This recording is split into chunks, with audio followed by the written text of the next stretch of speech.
We just finished our midterm critiques, and now we are moving on beyond the midterm presentations, the midterm critiques, onto the next unit, which is going to be Unit 11. So before we shortcut to it through assignments, you can see underneath assignments is this little animation of what we're going to be doing for this project, which is taking a pencil sketch or a light digital sketch, for those of you who want to sketch digitally, and then doing what's called digital inking to clean up the line art. And we're doing a spot illustration. And I pick a different theme for each semester. So because we're close to Halloween, for our spot illustration unit, we're doing a theme of monsters of ordinary circumstance. So it will look like this at the end of the day. It will be fully colored, but it will be colored behind line art. Thin line art or thick line art, doesn't matter. And that line art is going to be created through digital inking on top of a rough sketch. And so we've introduced these. And so let's get to our theme for this semester and our sketches. So a color spot illustration means that it has to be free floating. These are some examples of digital inking techniques. Digital inking is sometimes really clean and graphic. That's generally what we think, but it can be broken up into tiny dots. It can be really textured. It can be really kind of loose and cartoonish. And then what we do is we add color behind that line art. And there'll be various ways we can build that color. And when we're done with our digital inking, like next class, we'll be talking about digital coloring and really talking about it step by step. So the hope is that no matter what your sketch is, it gets kind of refined and improved as we keep investing time and digital techniques into it. And what we're going to do, as this artist does, is we're actually going to make our line art into a vector so that it's infinitely scalable. And then we'll use raster color behind those vector outlines. And you can find more about this artist's work on Behance, the same site I recommended for finding artists to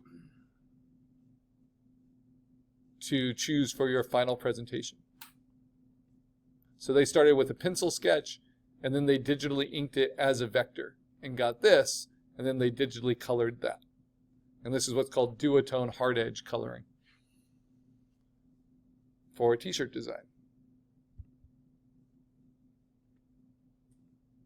All right.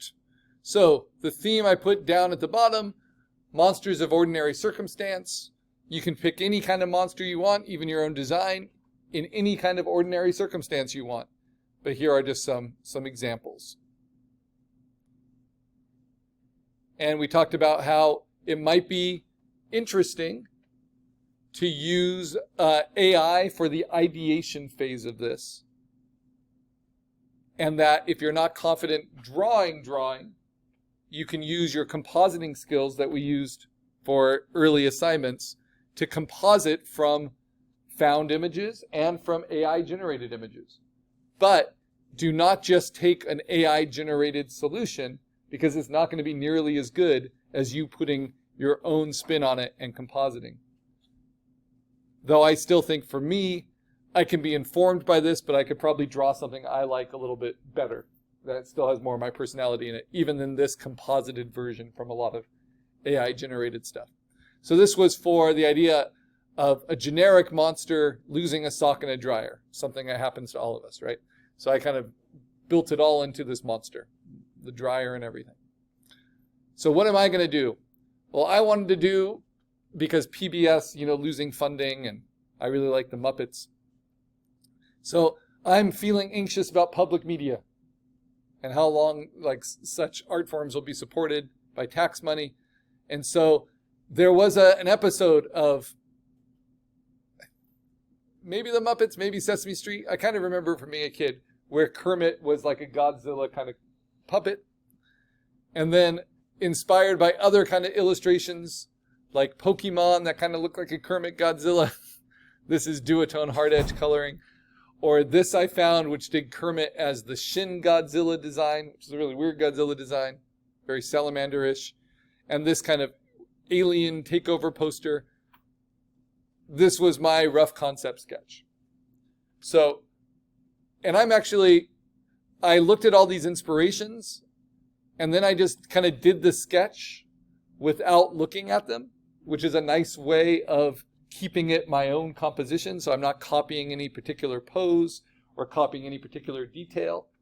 So I feel pretty good about this being original, but what I did have to go back and look at reference for was the exact eye shape of Kermit. It's a very particular eye shape that he has. So that's my line art, but that's not clean yet. That's just the sketch. So that's requirement 1. The next step, for those of you who have your sketches, once you get them into assignment 5, it's a good way to acknowledge the deadline, is now you're going to take that sketch and we're going to learn how to digitally ink it, how to turn this into clean line art like you see here.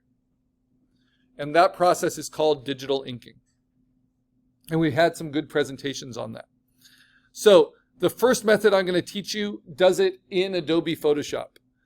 But first things first, let's get our stuff organized. So in my master folder, I have the print ready stuff that I printed for the midterm. Now I want to create a new folder in my master folder, and I'm going to call it assignment 5. And I'm going to mark it yellow because I'm currently working on this. And I'm going to bring in my sketch. So now I'm going to open this sketch with Adobe Photoshop, a raster program. Now, those of you who have done digital inking before for your own work, more than likely you've done it in a raster program. You've done it in Clip Studio, you've done it in Procreate, you've done it in Paint Tool Sci, one of these kind of things, which are all mimicking Photoshop. So I'm going to show you that in just one section. And then I'm going to show you my preferred professional way to do it, which is doing it in Adobe Illustrator. But either of these will work, and either of them will give us a vector at the end of the day. So what I'll do for this is I'm just going to ink the helicopter. And the more detail you have in your illustration, obviously the more there is to digitally ink. So you want to be fast about it. So to do this, what's the first step I do? It's going to be familiar to our compositing projects. I'm going to onion skin it. So to onion skin it, I'm actually going to make a new layer on top of it. And then I'm going to fill that new layer, edit fill with white at 100%. And then I'm going to take the opacity down to about 70%. Okay, and then I'm going to lock it. And I'm going to build a new layer on top of that, and I'm going to call this my line art. And it's going to be black line art, like I'm digitally inking with a black permanent pen. Now this is one of the cases where we do need a tablet. A tablet makes your life so much easier than using a trackpad or a mouse. So then I am going to use the brush tool, which we have not really used before, except for just in sketching. And I'm going to click on the default. This is the foreground background color. In Illustrator, it was the stroke versus the fill. Here it's foreground background. I'm going to click on the little black and white square that's at the upper left-hand corner of it, and that's going to load the defaults. So 100% black as the foreground, 100% white as the background. Now, because I've chosen the brush, I get all the brush tool options at the top. I want its opacity to be 100%. I want its flow to be 100%. And then there's something called smoothing. Now smoothing, learning from tools like Paint Tool Sci, this is a capability for it to smooth out your lines. So let me show you. If I turn it to 0 and then I try to draw this with my brush setting as it is, you're going to see that it looks a little bit shaky. Whoops. See, a little wobbly. But if I turn on smoothing, and I like it to be at about 60%, and I start, and it's my same hand, but you'll see that it starts to really smooth it out. And then the only thing that looks a little wobbly is where I started and stopped. Now also you'll see that no matter how hard I press the brush, it's always the exact same width. That's what's called a technical line.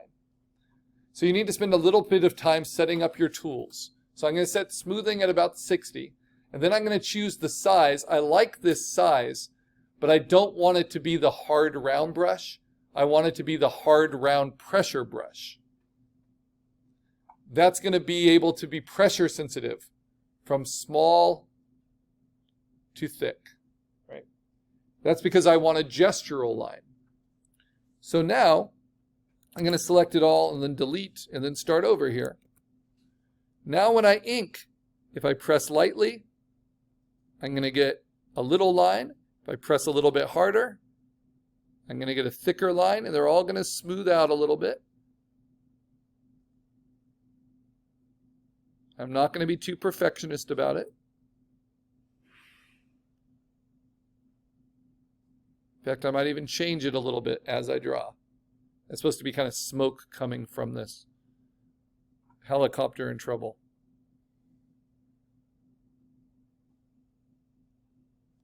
All right. Now the helicopter itself. You see I'm able to go thick to thin. So let's see, what was I thinking here? Do the tail of the helicopter. Do a little back fin. Note where you start and stop. Let's do kind of a stabilizing fin on it instead of a back rotor.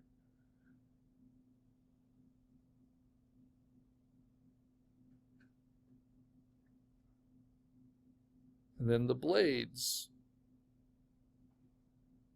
Using smooth definitely helps with doing straight lines as well. Now you can,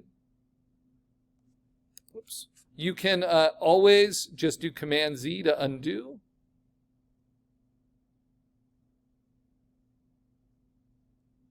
But this isn't as picky as what we were doing with our vectors on the last assignment.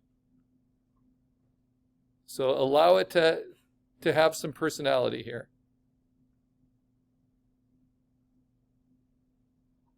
There we go. I'm going to do a little reflection of the glass. And I'll do the little skids. Now to make coloring easier, it's nice if you can contain most of your shapes. So as I'm doing the little skids, notice I'm leaving a little bit of white space in between my black outlines.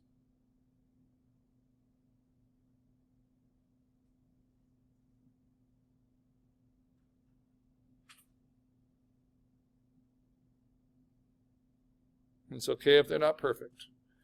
All right, so that is my helicopter. And then I can continue, inking the rest in this way. I can have little texture. But I told you this is just the first method. And it helps to zoom in, and you can use spacebar while you're zoomed in to get kind of a closer look. And then you can always delete from it, right? Just using black. The key is now I can turn off my sketch and just get the line art on its own, right? And now what I'm going to do is save that as, let's pretend I did all my line art. I want to save it as what I call a test file. So test Karl assignment 5. I'll call this helicopter. And I'm going to save it not as a Photoshop, but as either a JPEG or a PNG. Because I have the background turned off, it doesn't really matter. But I'm going to save it as a PNG just so you can see why. I'm going to save it to the desktop.